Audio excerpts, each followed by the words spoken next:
Message from Starfleet Command, top priority.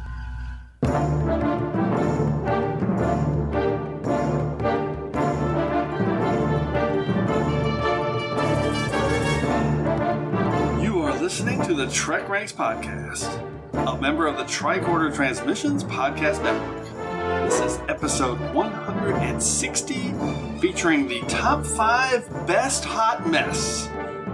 Welcome, Star Trek fans. I am Jim Moorhouse. I'm the host of the TrekRanks podcast, and tonight we are getting messy. It's time to relay our top 5 best hot mess, which could mean anything on this messy episode of TrekRanks. And to make it even more messy, we're doing this one live and in person, face-to-face with our two excellent guests from the TrekRanks podcast, HQ.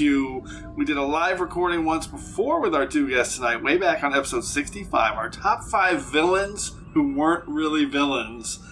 And that was quite a lively topic. I still think about that episode, so we're expecting some more of that tonight. So first up, returning for his 8th overall TrekRanks appearance, it's Mr. Adam Hunault. Welcome back, Adam. Thank you very much. Always great to be back. Oh, love having you back. And back for his 6th TrekRanks topic, Mr. Josh Zeller. How's it going, everyone? Good to be here. This will be your 3rd live show, because you did the last Vegas live one, too. Okay. Yeah. This is going to be a great show. Let's get started with our quick TrekRanks recalibration. What are you recalibrating? Everything. It's a sweeping, a recalibration of all systems. Okay, the TrekRanks Charter has 2 clauses. 1, we rank Trek so we can have a fun conversation about Star Trek. And 2, the ranks don't matter. We just use them as the framework to have a deep dive conversation about all the things we love about Trek. Because, as Mr. Spock himself has said, our show is all about infinite diversity in infinite combinations, symbolizing the elements that create truth and beauty. There are no wrong answers at TrekRanks. This show is about sharing the things we love about Trek, and we love it all, from TOS to TNG, straight through to Enterprise, and the Kelvin timeline, now Discovery, Picard, Strange New Worlds, Short Treks, Lower Decks, and Prodigy as well. It's all fair game here on the TrekRanks podcast. Black alert. Black alert. And a reminder that this episode of TrekRanks is current through the Star Trek Picard complete 3rd season and the last generation. That's 883 episodes of Star Trek across the past 56 years. And one final reminder, we use episodes as a shorthand, but the 13 films are always in play as well. Hailing frequencies open. Thank you, Mr. Worf. You can hail me directly on Twitter at TrekRanks or at Enterprise Extra. You can see our extensive rankings of all the Treks at TrekRanks.com. And don't forget to call and leave us a message with your own picks at 609-512-LLAP. That's 609-512-5527. Okay, to wrap it up, Adam and Josh, how can everyone get a hold of you on Subspace? Adam. I am not on Twitter anymore. I used to be. That's right. But he's left us. But I am on Mastodon, where I am Strange New Words at 10forward.social. So it's Strange New Words with a underscore between the okay, words. Fantastic. TrekRanks is on Mastodon because Adam guilted me into it, but I don't really do anything over there. Ooh. Josh. I am not on Mastodon. I feel very left out right now. But you can find me on Twitter at Madcap of Science. Yes, I love it. I'm waiting for my Blue Sky invite because it sounds like Blue Sky might be one that I dip my toe in a little bit more on. So we'll see. And I think we can skip our diagnostic cycle this week. We're going to jump straight into our prime directives and figure out how everyone defines a best hot mess. Do they know about Prime Directive? They know everything I know, sir. And you're about to know everything we know about our prime directive. So before we start, just a quick snapshot of what we're generally thinking about for a hot mess. So as a starting point, this is not like a redux of guilty pleasure episodes. We've done that enough on TrekRanks. This is more about characters or scenes or inanimate objects. Like, it could be an episode too. You can do what you want. But it's whatever's kind of you're defining as a hot mess and kind of how they're put together, how organized they are, maybe how neurotic or disheveled. I don't know. We'll see.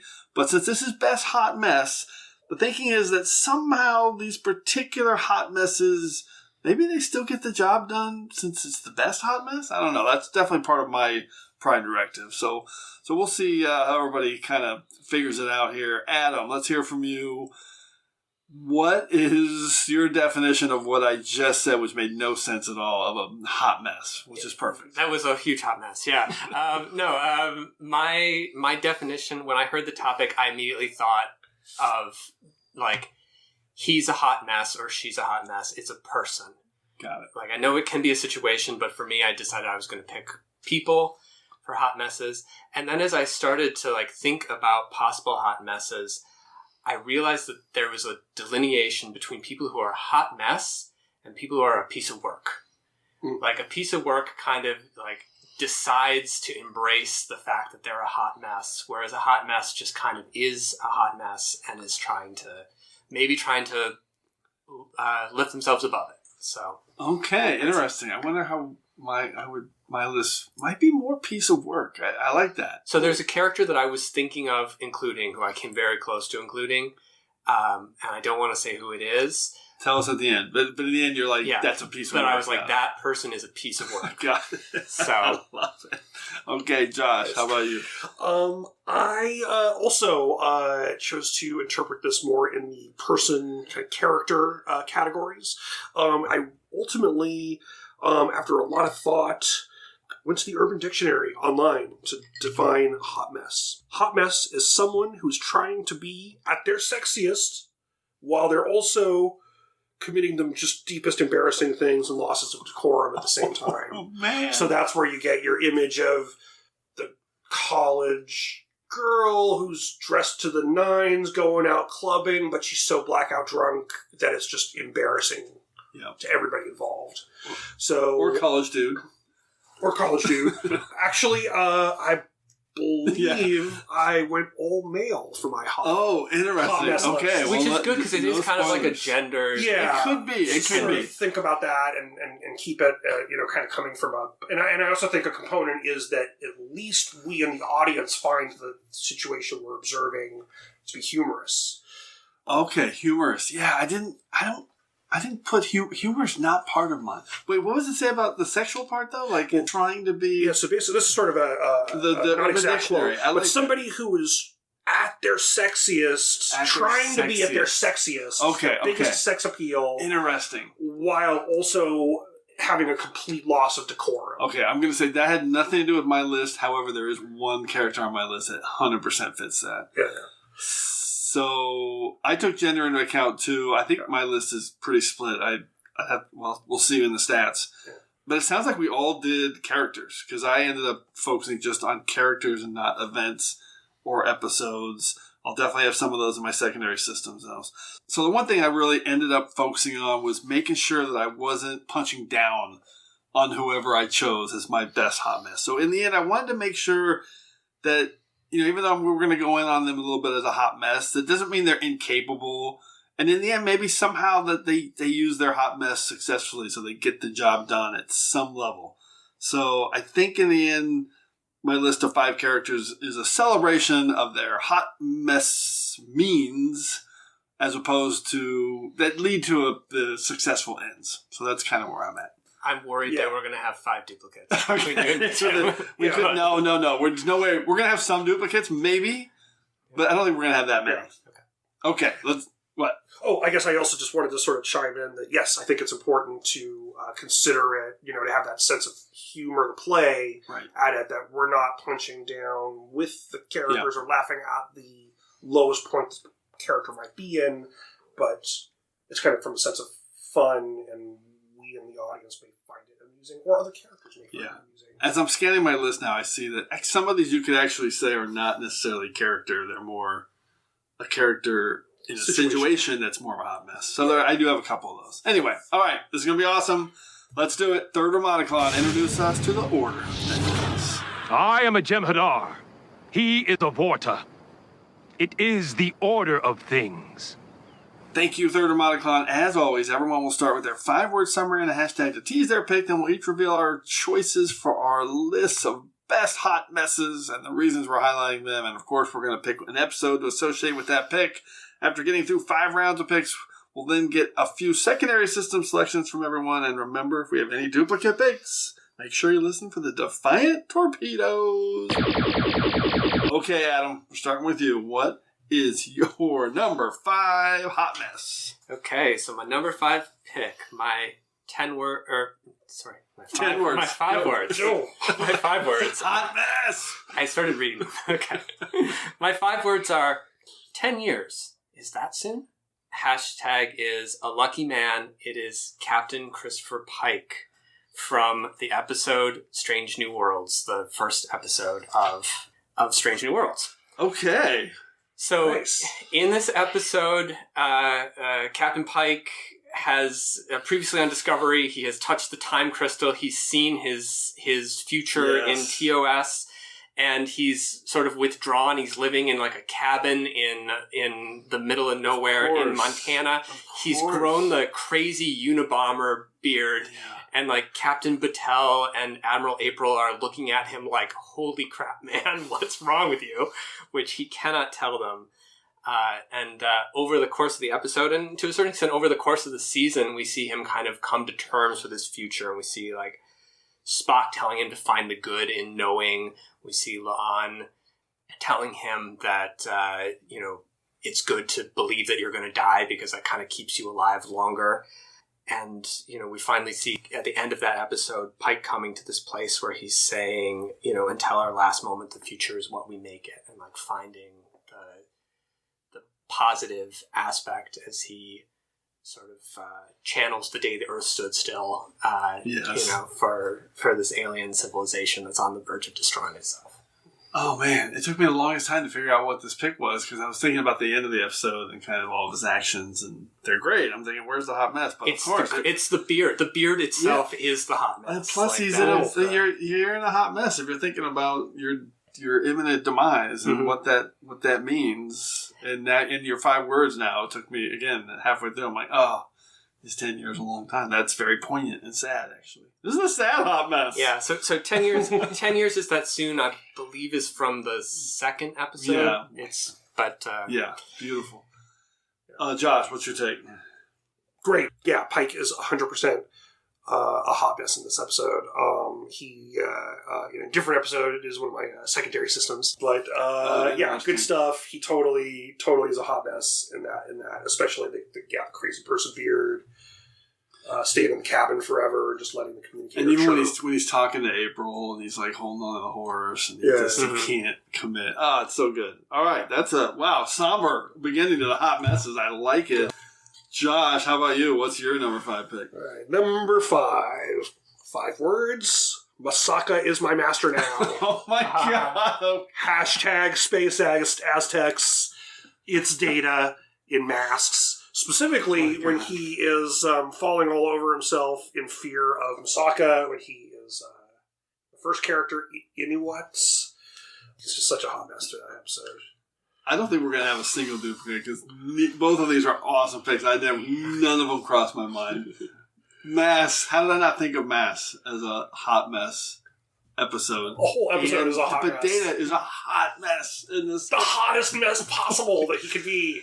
Masaka is waking. Oh, it's so good. Questionable choices from the actors and just a lot of just craziness. That episode is just a hot mess from beginning to end. I'm speechless. That is the perfect pick. Masaka is waking. Adam, what's your take? Yeah, I didn't think of this either, but this is a fantastic pick. This was an episode that I saw it in 1994, I guess, and I hated this episode. Yeah. I didn't rewatch it for years. I just rewatched it not too long ago, and I turned around on it 180. It's just like campy fun. I really enjoyed watching it. I really enjoyed the performances from Brent Spiner, but it's like on a threshold level of just being a crazy episode. And I'm a threshold apologist, and I will defend that episode to the end of time. Oh my God. In space. But they're in the same category. Yeah, I'm the same way. Now you watch Mass with that kind of campy lens, and it's a joy. And the camp isn't usually what you think of from the Next Generation, but they could camp it up from time to time. Well, they did it there for sure. Okay.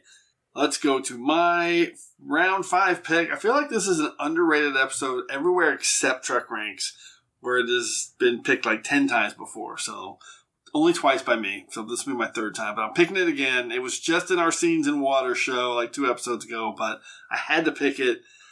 It is 5 words and a hashtag. That's one messy graviton stabler hashtag. You have to have faith, Chief. And it is Nog traversing the Great River in Treachery, Faith in the Great River. It's just a hot mess the way he navigates the material. This is less about the character, right?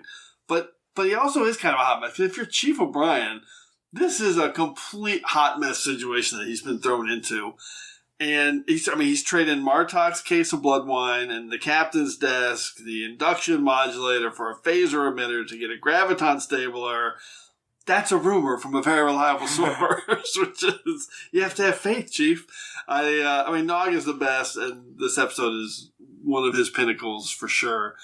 But I love it. And you get a little bonus hot mess. And I thought of this too, because every time they cut to O'Brien, he's like working on something and the station's falling apart and he's stressing out and he is completely unnerved by it, or Martok yelling at his face. It's just one big hot mess situation. And yeah, I guess really this is more about the situation than the character, but it's still a little bit Nog kind of creating this hot mess and being a hot mess. Adam, what's your take? The river will provide. The river will provide. Of course it will. I love this episode. This is like a B story that completely stole the show of the episode. And I just love the line where O'Brien says, "Don't do anything I won't do." Yeah. And Nog says, "I can't work under those kinds of constraints." Yeah. It's the absolute best. Yeah. I can get you that stabilizer, Chief. In 3 days? Leave everything to me. All right. But don't do anything I wouldn't do. Chief, I can't operate under those kinds of restrictions. At least promise me you won't do anything to get us court-martialed. I'll try. Nog! Just kidding, Chief. Another thing about this episode that was just pointed out to me, I don't know if this is true or not, but I don't know if stealing the captain's desk in particular is a reference to a MASH episode where they trade away Henry Blake's desk for a case of medication. Oh, well, I know the episode the episode's definitely a MASH homage, because there's a Radar episode where he's doing kind of the same thing. There's a number of MASH episodes. But I don't remember that trading Henry Blake's desk. Yeah, so they do. And they take the back wall off Henry Blake's office to get the... I remember it now. I wonder if that was in that same episode where Radar was trading around trying to get stuff. So. Yeah. Oh, brilliant. So good.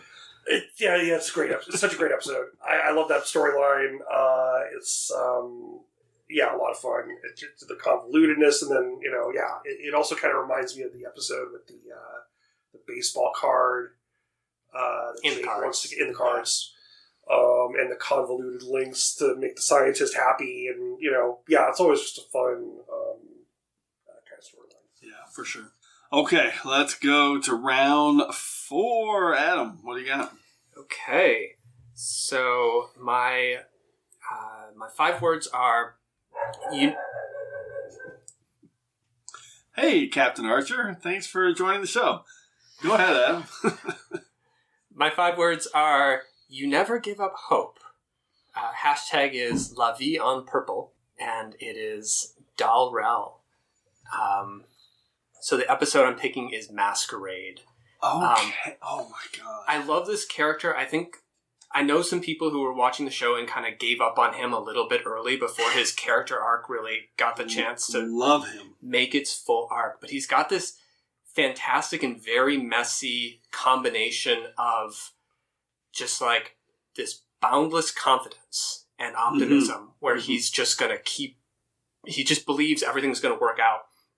And then also this like very internalized feeling of rejection. He literally embodies being the unwanted. He didn't know his parents. The only He doesn't even know his species. The only parental figure that he ever had was sort of like this like Fagin and Artful Dodger relationship that he had. And then she sold him into slavery. Yeah. And yet he constantly is believing things are going to work out. So the episode I picked was Masquerade, which is episode 15. And it's the one where he basically learns that he is a failed medical experiment. And then in order to try to like make himself feel better or to prove that he is worth something to the crew, he like engages in these illegal medical experiments on himself, and he turns into like a bunch of different species at once, which is a huge mess. I like this pick because I that episode it's not one of my favorites of Prodigy because it's hard. It's a little bit hard to watch him changing and going through all that because it's a hot mess. Absolutely, and the character. I mean, Dow. I love Dow. I love his arc. He's my number one thing when we did our Prodigy recap. He was my number one character. But he's kind of a hot mess, trying to figure it out as he goes. And this episode accentuates that across the board with his heritage and the DNA and the switching and it's I'm sure that's the kind of episode where I think kids are like loving all the different changes, and I'm like sitting there going, oh, this is kind of disturbing. I feel bad for this guy. Yeah, I felt bad for him too, and I'm actually starting to realize I think a lot of my picks are kind of downers. But, I forgot. Yeah, that's 2 for 2. I was watching a number of episodes with him in them, and like on a little bit of a lighter note, one of them I really enjoyed is Kobayashi, the one where he's taking the Kobayashi. My favorite test. Prodigy episode. Like when he was stuck on Tars Lamora in the prison colony, he just kept trying to escape over and over again. Oh my god! And it was a no-win scenario because he can't escape. And then when he takes the Kobayashi Maru test, which is supposed to tell how you're going to react to a no-win scenario, he does the same thing. He just takes it over and over again, trying to win it. So he's just doing exactly the same thing. You can embrace the chaos. I love it. Dalrymple. Masquerade. Great choice. I think there's that moment where he's got like 3 different alien attributes. Yeah. And just kind of freaking out, and they need to take care of him. And, you know, he's such a great character because, you go through several episodes getting frustrated with him, but the thing Prodigy is so good at is just laying breadcrumbs and then later having them pay off and arc and all those kinds of things. And if you just have faith in the show, they will get there. And by the end of the season, he really does grow into the command type role beautifully. So all these little steps really helped us get there and believe it when it happened. Yeah, that's great. I'm thinking back now to our Prodigy show because Chris Chaplin picked Masquerade as his number 1 episode, and I remember being shocked by that because it's such a big. For all the reasons you said, it's fascinating. It's a tough one. It kind of hurts. It's tough because it was hard for me. I also want to add that it's like the failed part of the science experiment. It's all in Dow's perspective. We actually don't know if he was a successful experiment. Right. Oh, that's right. Or not. Yeah, it's all his perspective. He's just told that he's an augment of some sort and that the doctor can increase that aspect of him, but she never says that he's a failed science experiment. It's entirely his part of his being a hot mess is interpreting it as a negative. I think she has a line where she says that it's like kind of shoddy work that was done on him, but I do like at the end Janeway's loophole for getting him into Starfleet is that like he is genetically modified, but he's not really augmented because he's not better than like a regular person. He embodies Starfleet. I love it. Okay. Josh, what's your number 4 hot mess? Number 4. 5 words. At least we have Okana. Hashtag still got it. Prodigy, Season 1, Episode 15, Masquerade, my pick. Are you kidding me? The outrageous Okana, the return of Okana. He is a total hot mess. Oh, he comes in. So good. He's such a hot mess. He's taken over their ship. He's lounging in the captain's chair very inappropriately. He's hitting on everyone in very inappropriate ways. He's a total hot mess. He just runs to get out of there as soon as there's even the least amount of trouble. Being a completely irresponsible adult. on the show. He's great. He's still got it. It's amazing that he's more of a hot mess in this episode. I mean, when he just kind of bails on him, I was expecting there was going to be some kind of like redemption. He would return at some point. Yeah. Something like, no, hot mess. Yeah. He just dumps him. Later, I'm out of here. I'm gone. There's nothing here for me to finagle. Because the truth is, in the Outrageous Tacoma, he's a good guy. At the end, he was trying to help out those young. And there's sort of an arc in the Outrageous O'Connor also where he is like kind of being taught by Wesley, especially like to put down roots. Right, and he's longing for that. Yeah, and to see that it's like 30 years later and he's still at it. If anything, he's gotten worse. Like he's like it's kind of beaten him down over the years. I mean, that's what makes this such a perfect pick because for 30 years, what a hot mess. The fact that he's still just doing that, incredible. Oh my God. So we get masqueraded back-to-back episodes. For different people. Incredible. I love TrekRanks. Fantastic. Okay. Let's go to my round 4 pick. This is the first time I've ever chosen this fantastic episode. It's another Deep Space Nine episode. And Nog is heavily involved, but not so much the hot mess. He's navigating it this time. 5 words and a hashtag. Geiger counter is hot mess. Hashtag. Lions, Tiger. It's in the cards, Deep Space Nine, Season 5, Episode 25, and it's Dr. Elias Geiger. This guy is a complete hot mess. Complete hot mess. He's capable. He's getting it done. But his belief in the cellular regeneration and entertainment chamber being designed to transmit biogenic energy on chromoelectric wavelengths and sending uplifting and entertaining messages to the nuclei of every cell in the body so the cells will never forget and you will never die of cellular ennui. And just his whole vibe, right? This him shutting those guys down, the auction. He's getting along with Wei-Yun at the end, by the way. Mm-hmm. Guy's a hot mess. I would never want to work with this guy, but maybe who knows? Maybe there's some legitimacy to his endgame. Adam. I hope they let him continue his research in the Dominion prisoner of war camp. because when you think about it, is the cellular regeneration chamber weirder than the spore drive scientifically? Maybe it works. It's honestly the joyful version of the agonizer booth. So, right, because the agonizer gives you the pain, but doesn't make it affect, doesn't wear you down. Yeah. Amazing. Let me ask you both a simple question. Do you want to die? No. Not really. Of course you don't, so why should you? Why should any of us end up as putrefying corpses in wooden boxes stuck in the ground?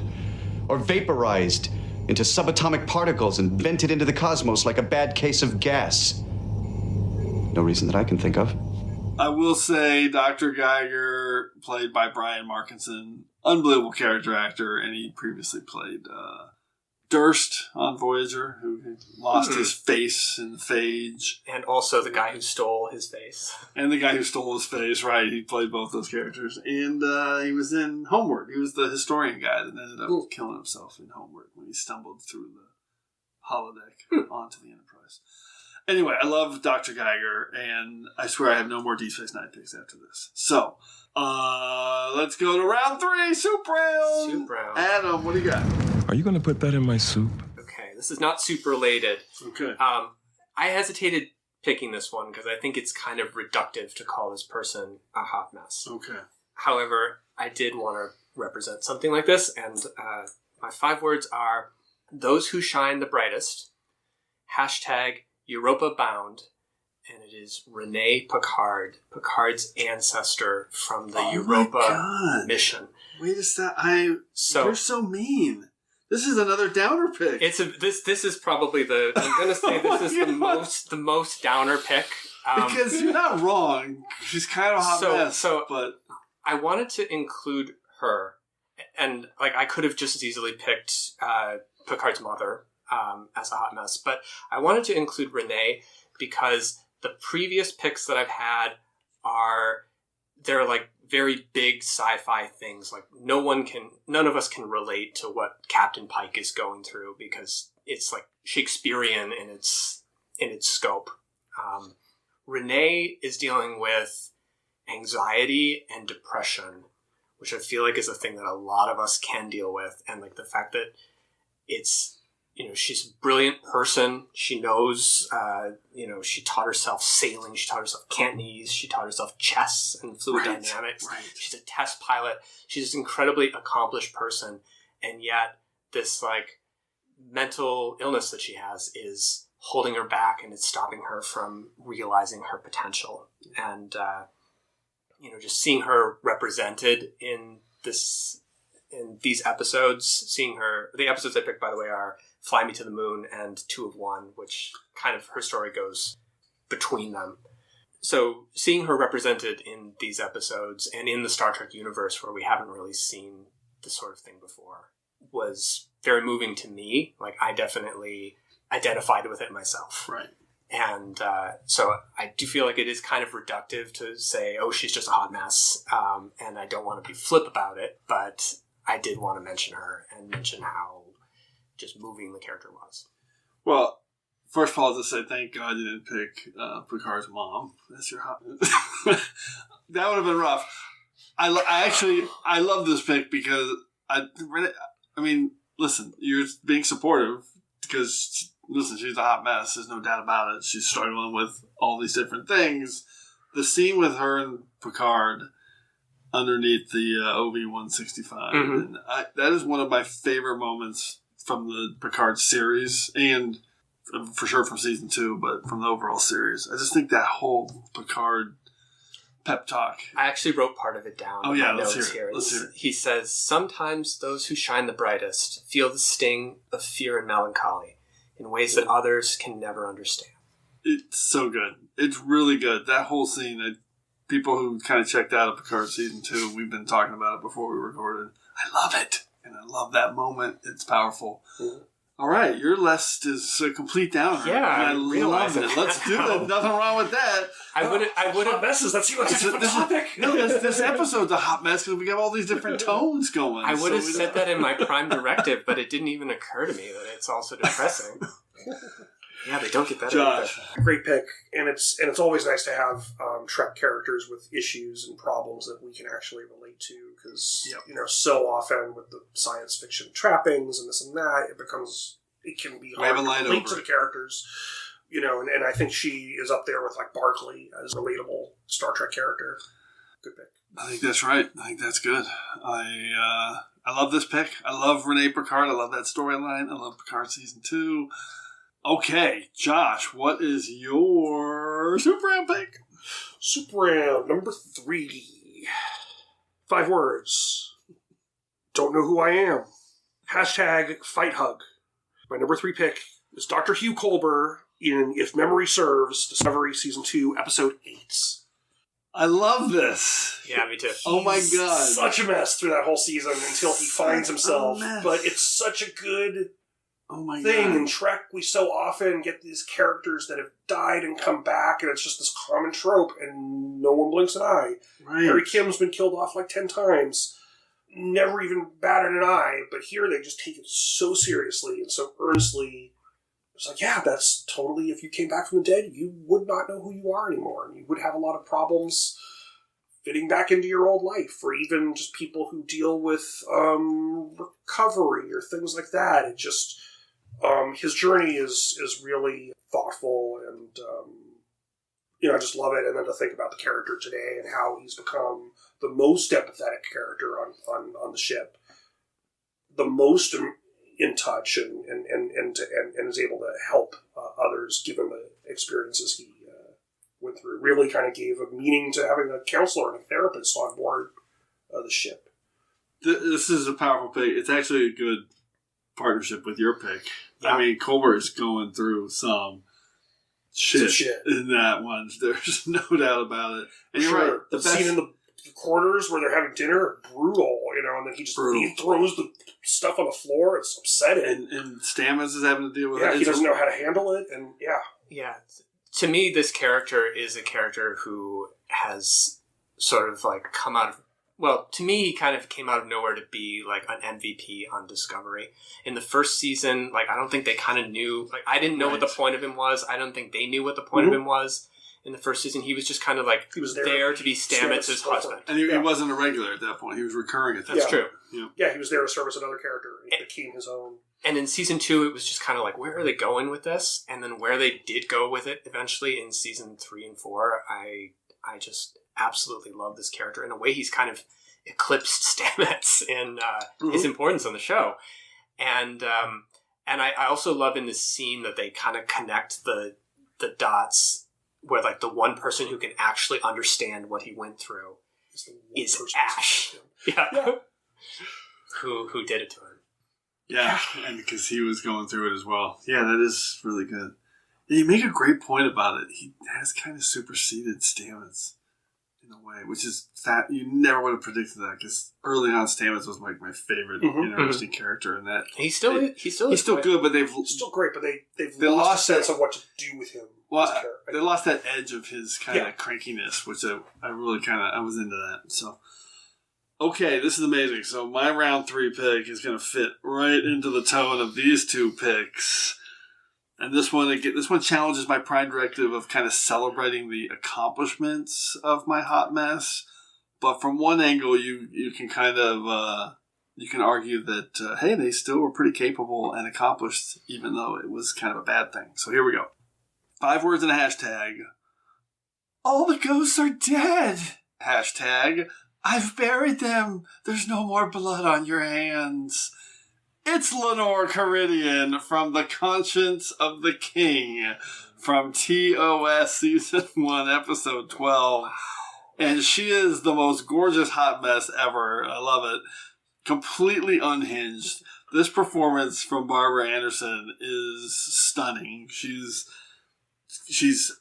throughout the whole episode, she's totally in control.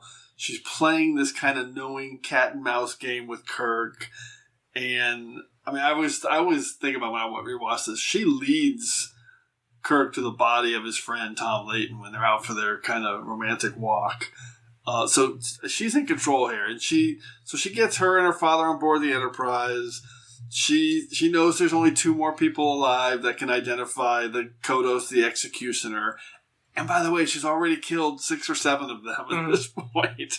So at every scene, you just get these little tiny hints that there's a very thin line between her control of the situation and her having a complete meltdown, which of course she has at the end of this completely heightened, over-the-top, dramatic, kind of its time 1966 episode where she's just losing her shit on stage. Lenore Caridian, complete hot mess when she breaks down. And of course, she tells her father what she's done, and then she accidentally kills her father trying to kill Kirk. And I just love it. The curtain rises. It rises. There's no time to sleep. I love Lenore. Adam, what's your take? Okay, you know that I love a Shakespeare episode. Right. I love it when they do a Shakespeare title in an episode. Yep, I know this. And she is Ophelia in this episode. She is amazing as she kind of goes mad in front of you, because of the maneuvering of these like more powerful men in her life. For sure. And my whole point about her, like the punching down part, it's not really because even though she's kind of a hot mess, she quite successfully killed 7 people. Yeah. Good job, Lenore. She's got the serial killer. She's got the moves. Josh, any take on Lenore Caridian? That was a great take. Great take. Oh my god! This round, the soup round, has been the troubled round. Okay, round 2. Let's do it. Adam, bring us down with another sad, sorrowful hot mess. Another sad one. Okay. My 5 words are: whom do we seek? Kailesh. And hashtag is torchbearer. So it is Ash Tyler / Voke. The problem is that this is not just one pick, it is 2 crammed into one body. He's on my secondary systems. I definitely was close to picking him. 100%. So the episode I'm picking specifically is is Vaulting Ambition. Oh, yeah. Which is the one where he has been revealed already at this point to be a Klingon agent. Yep. And he's sort of like embodying the Klingon war in one body. Like it's Ash and Voq at war with each other, and he's like clawing his flesh. And eventually L'Rell has to intervene. Magic finger device on the Exactly. So, Saru at one point in this episode says to L'Rell, "You have sealed this being's hellish fate," and it absolutely is the hellish fate to like take these two mortal enemies, lock them in one body, and just have them fight with each other like two cats in a burlap sack. Yeah. So this is the story arc that I always say.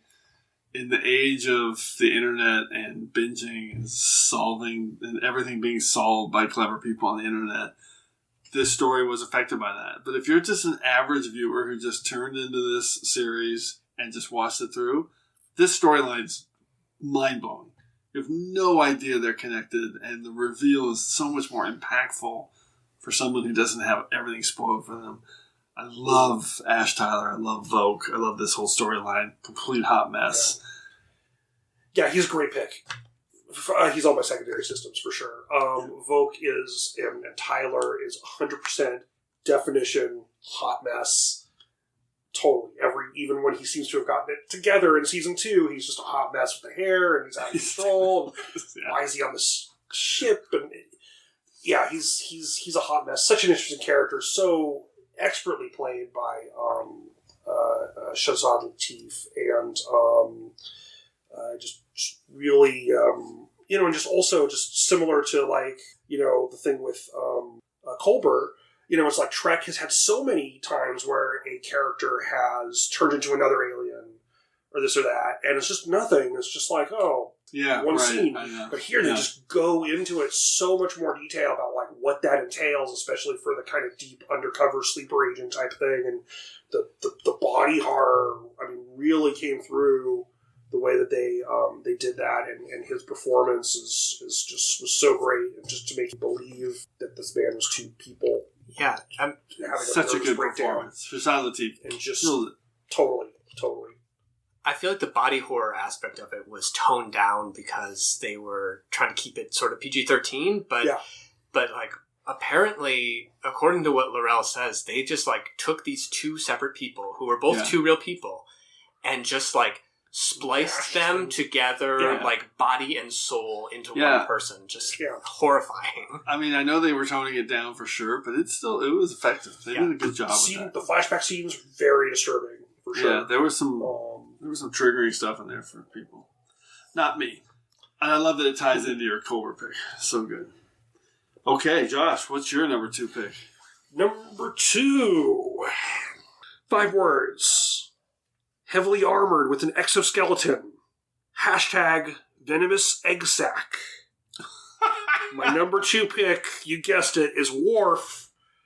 Proto-Klingon, oh my god, courting Deanna Troi in Genesis. Oh my god. I mean, you already picked Mask, so you might as well pick Genesis. 100%. It's such a hot take. He is totally a hot mess. He's in his pheromones. He's at his proto-Klingon sexiest. Oh my god. Trying to find a mate.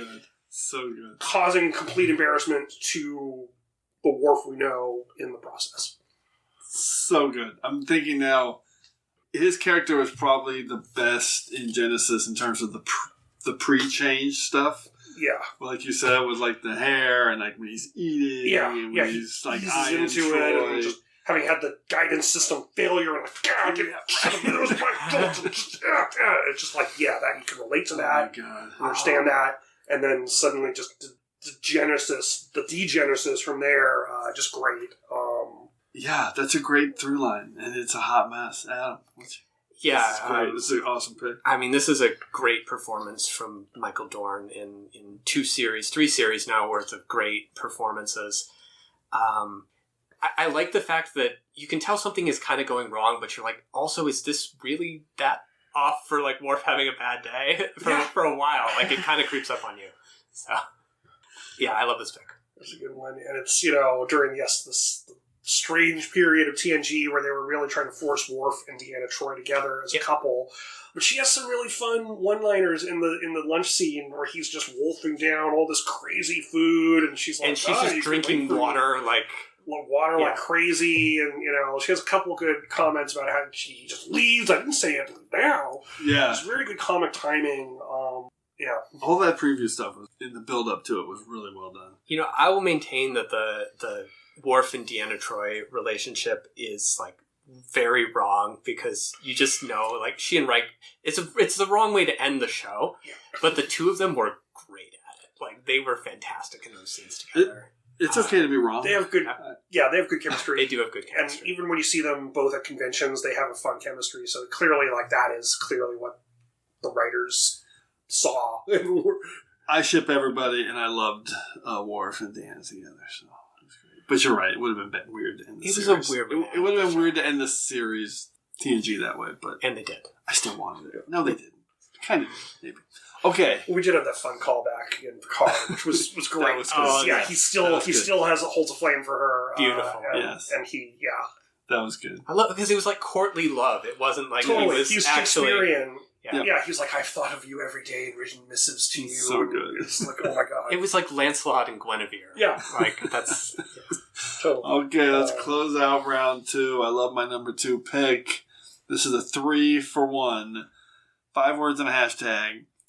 3 lost sheep mess up. Hashtag dark matter mess. It is Voyager Season 6, Episode 20, Good Shepherd, and we're picking crewman Tal Celeste, Mortimer Heron, and William Telfer. All 3 a hot mess. I'm going to walk you through it. By the way, this episode is awesome. It is so underrated. It's really high on TrekRanks. Number 29 on TrekRanks. I love the hot mess of these 3. So they're all really capable, even though they doubt themselves. Mortimer Heron, William Telfer, Tal Celeste, none of them. They get off the ship whenever we have general leave. I mean a working away mission. Heron never volunteers. Celeste can't get past the proficiency requirements. And Telfer always seems to get a note from his doctor. Something's got to be done about it. Tal Celeste, sensor analyst, grade 3. Her work must be constantly double-checked. She should be removed from astrometrics and reassigned elsewhere, perhaps to engineering. This is Seven's analysis of her. And, of course, B'Elanna's like, thanks. Mortimer Heron is... They've tried to give him responsibility commensurate with his ability, but he refuses to do the work, to great annoyance of B'Elanna Torres. And he just spends all his time on Deck 15 just staring, hanging out by himself, studying his different cosmological theories and trying to solve different theories. And then William Billy Telfer is a hypochondriac who is always avoiding away team missions and assignments because he's always got a doctor's note from the doctor who can't stand him either because he's a hypochondriac. And I just love that. I love this whole episode. It's just really strong, and I think there's some really good payoff here with Janeway kind of embracing that these 3 misfits and hot messes are unable to kind of fit in, and she wants to try to help them do that. And I think it's a great episode. Adam, what's your take on these 3 hot messes? Yeah, I want to say that for one thing, I would also try to get out of away teams with doctor's notes, because have you seen what happens to people who go on away teams? Come on! They're constantly getting like transporter spliced with somebody else, or they get some strange alien disease, or like they step on an exploding rock. Okay, Mariner. Jeez, relax. But I love Janeway in this episode. I love the fact that she kind of sees that as a leader, she has failed them, and I enjoy the idea that there are people in Starfleet who maybe just it didn't work out for them, or there are people who didn't join Starfleet to serve on starships, and these guys are stuck doing it. And that's what Mortimer literally says. That he's like, "Hey, I was here for like a 1-year assignment, than to get reassigned into this. That's where I want to be right now. So, and this, by the way, was in my top 5 Janeway episodes because it's perfect for her. I mean, I always enjoy when the shows will take a look at the characters who aren't the best of the best, the greatest of the fleet, and see people who are more normal, quote unquote, or even the underachievers are the ones that we in the audience can actually relate to. Yes. I also wish that we revisited those characters once and twice. Cal Celeste shows up a couple of times. She was in like 2 or 3 episodes, and the others were not, but she was in like at least. Well, like 4. We had the similar episode in season 1, Learning Curve. Those were great characters that we never saw again. So then Chell again shows up a couple times. Chell shows up again. Yeah. This, this is your Voyager Lower Decks episode as much as totally as much as Learning Curve. This is a bit off topic, but maybe one of you pointed this out to me on Twitter, and it just kind of blew my mind. But like in Ensign Ro, Ro talks about how like there are Bajorans who have assimilated to the Federation, and then you've got Tal Celeste, who like Celeste is her last name, and it's last, and she has no earring, but she's a Bajoran. Oh, she's just like they just kind of like came back to it finally and showed it to us. It definitely fits. Oh, that's a good point. That wasn't me. That's awesome. Okay, let's do it. Round 1. Begin round 1. Adam, what's your number 1 hot mess? Okay, my 5 words are never-ending bonfire of rage. # put it in the clay, Papa Bear. Nice. It is Lieutenant Shax from Lower Decks. What a great pick. And the episode that I picked, I didn't want to pick this episode because it always gets picked, but the episode I picked is Wej Douge. Because of that scene. Because there's a scene where he just completely goes ape on Boimler. Yeah. When Fighting fast is a full-time job! Put it in the clay, Papa Bear! But really, there's just throughout the show, there's just all of these pictures of these moments that you get with Shax, where like he clearly is exceedingly disturbed by what happened to him in the occupation when he fought in the Resistance, and he saved Kira Nerissa's life 1 time less than she saved his life. But yeah, there's a moment in Wej Douge where he's just like, I'm gonna fight, I'm gonna resist, I'm gonna make a cute little ashtray for incense. It's gonna be a puppy. So perfect. So good. Best number 1 pick you could have. I mean, he's a hot mess. He is and it's not just this Shax episode. He's a hot mess all the time with his anger and his rage. He just wants to blow something up. Such a great episode. And yeah, that's a great moment for him. Just memeable. And yeah, he's a great character. And even the... I also want to point out that if you are a comic book reader, if you look at the Star Trek comic that IDW is putting out, Shax is part of the crew. It's a really fun series with this sort of Cisco bringing various crews together. I don't want to spoil too much, but yeah, Shax comes in, and it's kind of fun to see them play Shax in a more sort of serious setting, and he's not quite as goofy in there, but it's kind of fun to just see the character in a different light. I want to read that. And I was just going to add one more thing, that in the episode Room for Growth, I think that's the one where he's in the holodeck with the yeah, and it's like the crates why are they shaped this way if you want them to stay? It's the one where they're doing the Bonnie and Clyde. Yeah, and he's having relationship issues. He's a hot mess. The guy's a hot mess. Okay, I love it. Well, they're both. Yeah, I mean, they're both hot. Turning off the safeties in the middle of a hail of bullets is sort of kind of a hot mess thing to do. So good. All right, Josh, what's your number 1? Number 1, hot mess. 5 words. Tossing out that plomeek soup. Oh my God. # Star Trek fight music. Dun dun dun dun dun dun dun dun dun. It's Spock in Amok Time. Oh, he is the great hot mess of TOS. He's going through his blood fever. He can't even accept a simple bowl of deliciously homemade plomeek soup. His love for Kirk coming out at the end. I've killed my captain and my friend. He's inconsolable. The joy when Kirk turns out to be alive. He is such a quintessential hot mess. I mean, he's a hot mess in Leonard this episode. Nimoy, I mean, generally, Spock's a bit of a hot mess in Strange New Worlds too, now that we're talking about it. Well, we just deep dived on this in our Vulcan episodes. We talked amok time in massive detail and throwing out that palmik soup. I love it. A complete hot mess. Poor Christine Chapel. Just want to give him some soup. When I suggested to Spock that it was time for his routine checkup, your logical, unemotional first officer turned to me and said, "You will cease to pry into my personal matters, Doctor, or I shall certainly break your neck." Spock said that? What is this? Prying. If I want anything from you, I'll ask for it. Captain, I should like to request a leave of absence on my home planet. On our present course, you can divert to Vulcan with a loss of but 2.8 light days. What the devil is this all about? I have made my request, Captain. All I require from you is that you answer it, yes or no.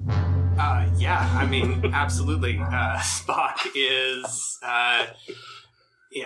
is crazy in this episode, as he himself would admit. And you're absolutely right. He is trying to be at his hottest, and he is just a mess. Yep. Hot mess, whole thing. Okay, let's close it out with my best hot mess, and I love this pick. First time I'm choosing this episode. 5 words and a hashtag.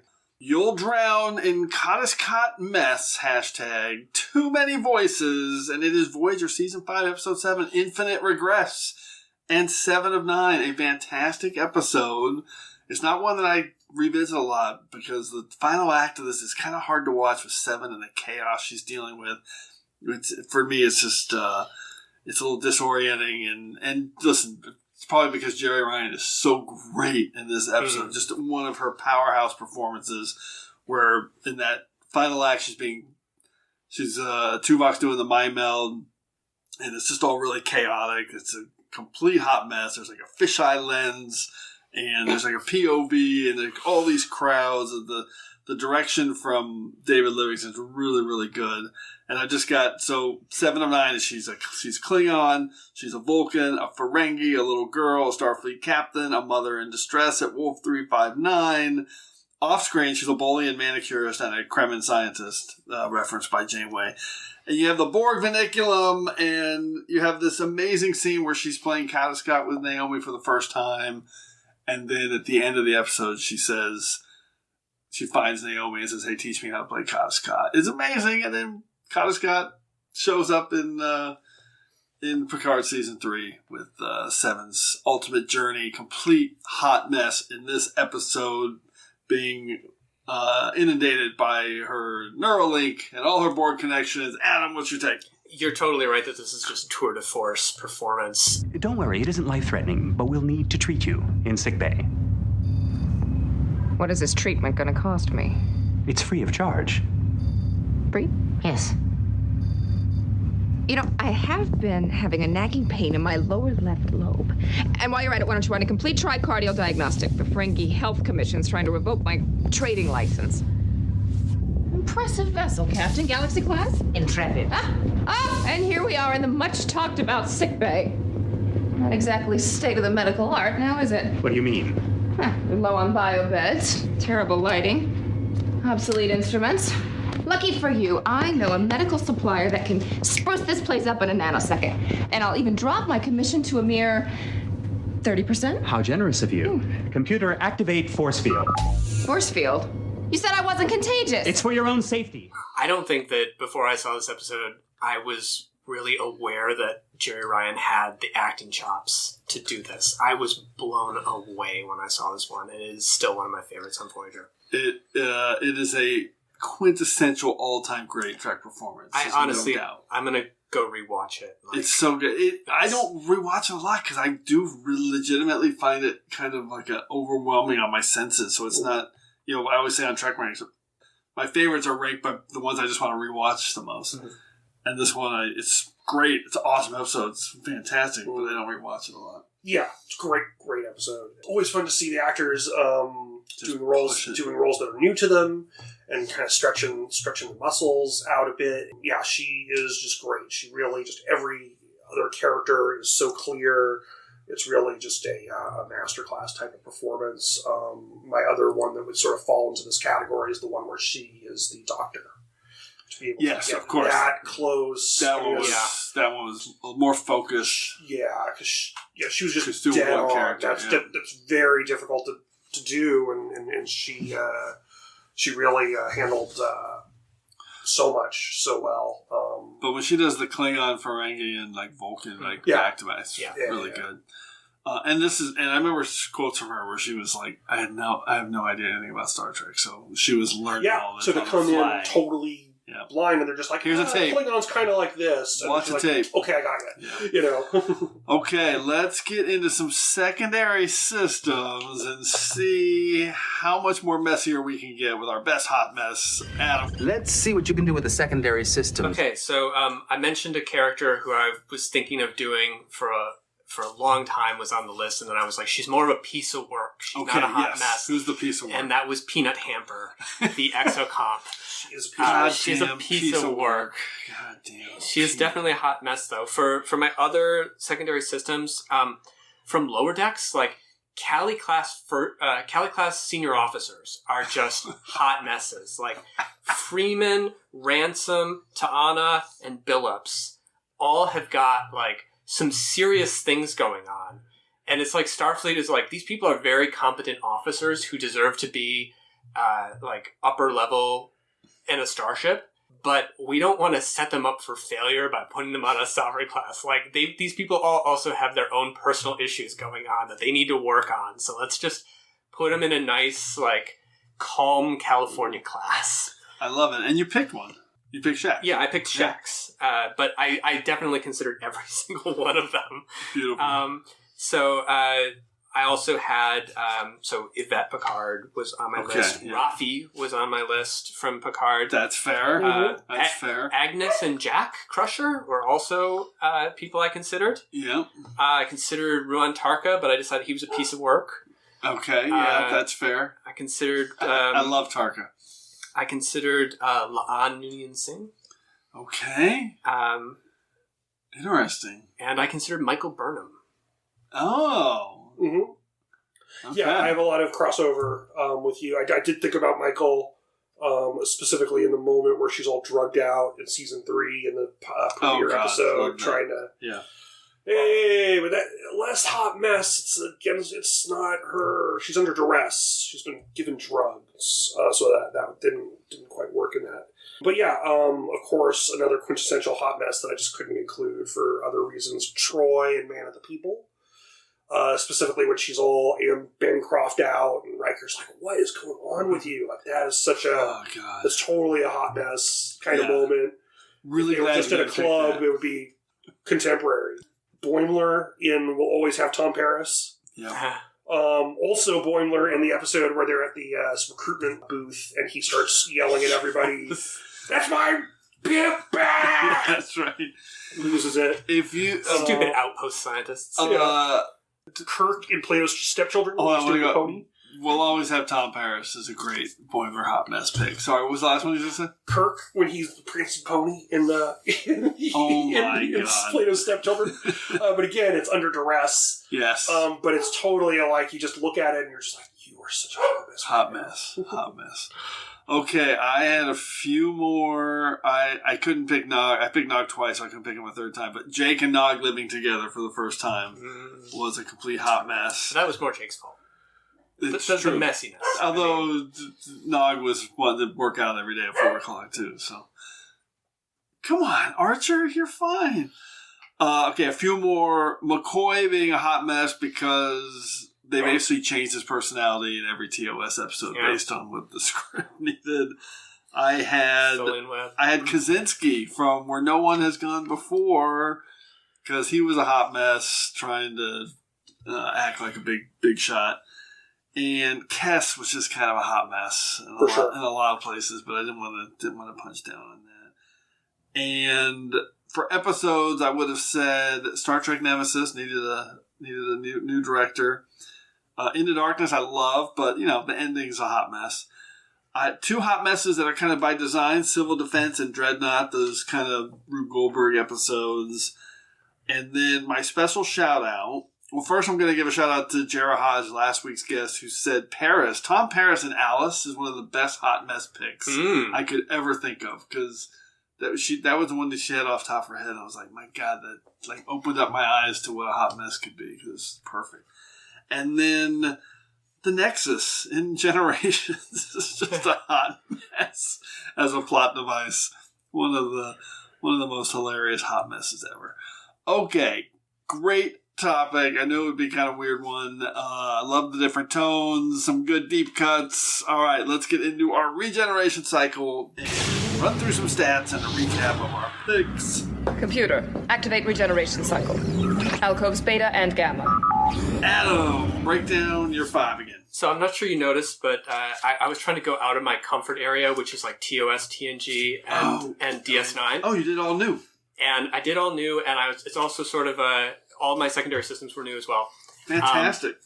But it's also sort of an homage to when people would come on the very early episodes, and they would do like TOS, TNG, DS9, Voyager, and Enterprise. You're right. Yes, so, I like that. So my list was number 5 was Captain Pike from episode 1 of Strange New Worlds. Number 4 was Dal Rel from Masquerades and Prodigy. Number 3 was Renee Picard from Fly Me to the Moon and 2 of 1, which is kind of a 2-parter. Yep. With the party kind of linking them together. Yep. On Picard, number 2 was Ash Tyler from Vaulting Ambition on Discovery. And /Vogue. Ash Tyler /Vogue. Give that man some credit. And number 1 was Shax from Wedge Douche on Lower Decks. And I want to say that Wedge Douche is late to the party, but I think it can pass Star Trek 09 as the most picked thing. I think we just have to keep picking it, and it'll be the most picked by the end of the show. May there never be. It's on its way because it is spectacular, dude. You're the first person to do this. I love. Yes. Okay. So you're the first person to say kind of the same thing. Where a lot of people come in and say, "I'm going to do 5 different episodes." A lot of that was the kind of legacy series, but there's been some mix of legacy and new. No one's come in and done all 5, and they're all 5 new ones. So you had 1 from Strange New Worlds, Prodigy, Picard, Discovery, and Lower Decks, and I love it. I had to do it before Starfleet Academy comes out, because then I couldn't anymore. That's so good. I love it. You missed short treks. Anyway, Josh, recap your 5. Okay. Poe, secondary systems, Poe. That was mine. Oh my God, Poe's a hot mess. I would have picked her if I thought of that. Halika Poe. Number 5 was Data in Masks. Number 4 should have been your number 1. Spock. And number 4 was the return of Okana in Masquerade, episode 15 of Prodigy. Incredible. Number 3, Dr. Culber in If Memory Serves. Number 2, Proto-Klingon Worf in Genesis. And number 1, Mr. Spock in Amok Time. Beautiful. Best hot mess. So you had 1 from TOS, 2 from TNG, and then 1 each from Prodigy and Discovery. And I think we're at this place now. Maybe I should start breaking it down too. Like you had 3 legacy series and 2 new series. Fantastic. Okay, my list, number 5 was Nog in Treachery, Faith in the Great River, and his hot mess trying to help out Chief O'Brien. Dr. Elias Geiger from Deep Space Nine in the Cars was my number 4 pick. Number 3 from TOS, Lenore Caridian, The Conscience of the King, the quintessential hot mess. Number 2 from Voyager, Tau Celeste, William Telfer, and Mortimer Heron from Good Shepherd. All hot messes. And my number 1 was 7 of 9 from Infinite Regress. And I did not spread it around. I had 1 from TOS and 2 from Deep Space Nine and 2 from Voyager. Okay, so let's break down these stats. This is, we got some good ones here. First, I did break some, we all did basically characters. And the count's a little off because I counted all 3 of mine from Good Shepherd. So we had one android, and then it was pretty even between humans and aliens. We had 9 humans and 7 aliens. And then men and women, we had mostly men. This is good. 13 to 4. So 13 men and 4 women. And then this is the cool break. This is unbelievable. So every iteration of Trek except Enterprise, animated series, and short treks was picked. And they were all picked with either 1 or 2 episodes. So this is crazy. So Lower Decks had 1, and Picard and Strange New World, they all had 1. And then all 6 of these had 2 picks each. TOS, TNG, Deep Space Nine, Voyager, Discovery, and Prodigy. And that is how you spread it around. Absolutely incredible. Okay, I love it. And now we are going to initiate a temporal inversion because it's time to hear from you. Initiate temporal inversion. Initiating. And for this week's temporal inversion, we're going back to episode 149 of our super fun topic, the top 5 non-corporeal aliens. We got in an awesome voicemail from Jim McMahon, who is at TrekFan_165. This one's super quick. It's like 90 seconds. He has 5 great picks. And honestly, I can't believe when I was going through this, I picked this for our best hot mess episode because at least 3 of his picks are 100% hot messes that we have not mentioned yet. So here is his voicemail. Hey, TrekRanks, this is Jim McMahon calling with my top 5 non-corporeal aliens. At number 5, I have the Gorgon from And the Children Shall Lead. My 5 words are friendly alien, not so friendly. Hashtag Melvin Belly, not a good casting choice. I apologize if anyone did think it was a good casting choice. Number 4, Kevin Uxbridge from the Survivors. My 5 words, the Hunault are no more. Hashtag, he used his music box to overwhelm Troy's senses. Number 3, the Travelers, specifically the Traveler, Wesley Crusher, and briefly Corey Soong. My 5 words are the bosses of Gary 7, and the hashtag is sent the Enterprise to the edge of the universe. Number 2, Geordi and Roe in the episode The Next Phase. My 5 words, declared dead, but were cloaked. The hashtag, what was Riker going to say about Ensign Rowe? And my number 1, Hoshi and Vanishing Point. My 5 words, the transporter makes Hoshi invisible. And the hashtag, who is Cyrus Ramsey? Thanks, TrekRanks. Bye. Okay, awesome voicemail from Jim McMahon. So his non-corporeal aliens, he had Gorgon, hot mess. Kevin Uxbridge, total hot mess. And the Travelers, they're kind of a hot mess, a little bit. And then he had Geordi and Roe from The Next Phase, and of course Hoshi from Vanishing Point is his number 1. So fantastic non-corporeal list. So, once again, those picks more than enough to clear ourselves from this week's temporal inversion. So, as always, I want to thank everyone for all your great responses to the TrekRanks podcast. Please keep your list coming to me at TrekRanks on Twitter so we can retweet them. But we also want to hear from you, so put together your own list of top 5 best hot messes or a list from any of our past shows. Give us a call at the Tricorder Transmissions at 609-512-5527, or you can just record it on your computer, send me a DM, we can connect that way. So hopefully we'll hear from you so you can be featured on the next episode of TrekRanks. And on the next episode of TrekRanks, it's time for a return to another popular Star Trek series. This one is definitely one of my favorites. We are doing some more abstract TrekRanks. We've done numbers and letters and concepts, and now we're doing another letter. So next week, it is abstract T. So you can definitely get creative with that one. So anything you want to do, abstract T, that's our next topic. Adam and Josh, if you had to choose an abstract T that would make your list, what would it be, Adam? Earl Grey hot. Earl Grey tea. I mean, that one's just sitting right there for you. Temporal Cold War. Temporal Cold War. Excellent. The other one that's sitting right, there's 2 sitting right there that I'm going to tell my guests, don't pick Earl Grey tea and don't pick James T. Kirk. Everything else is in play. Temporal Cold War is fantastic. Looking forward to that one. Channel closed. Reset. Subspace communications. Scrambler code Riker 1. Scrambler code Riker 1 acknowledged. Okay, let's close this episode out with a huge thanks to Adam Hunault and Josh Zeller. Fantastic show. Really appreciate you guys coming on. Any final Trek Scrambler codes either one of you guys want to relay before we depart? Adam.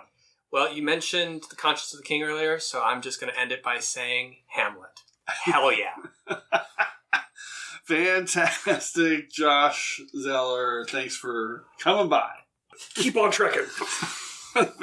I love it. All right. Thanks, everyone, for engaging with us here again on episode 160 of the TrekRanks podcast. As always, I want to close by saying I'm looking forward to standing with you again here in this place where I belong. Okie dokie. Take your never-ending bonfire of rage and bury it in the clay. Get out of here, Rage. That's a neat pod, Lieutenant Shax. Did you learn how to do that back on Bajor? What did you just say? I just asked if you learned how to throw pots on Bajor. No. Oh, do we now talk about Bajor? You think I had time for anything other than resisting? Fighting fascism is a full-time job!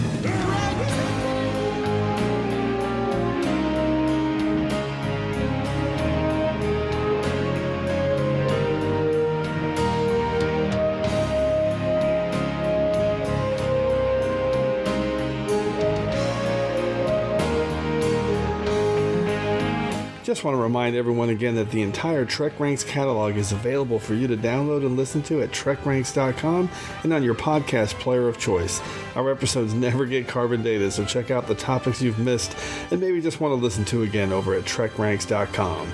And a reminder to check out our friends 5-Year Mission at 5yearmission.net. They're writing a song for every episode of Star Trek, and you won't believe how great their music is. They also have a podcast at the Trek Geeks Network, so seek them out. You won't regret it.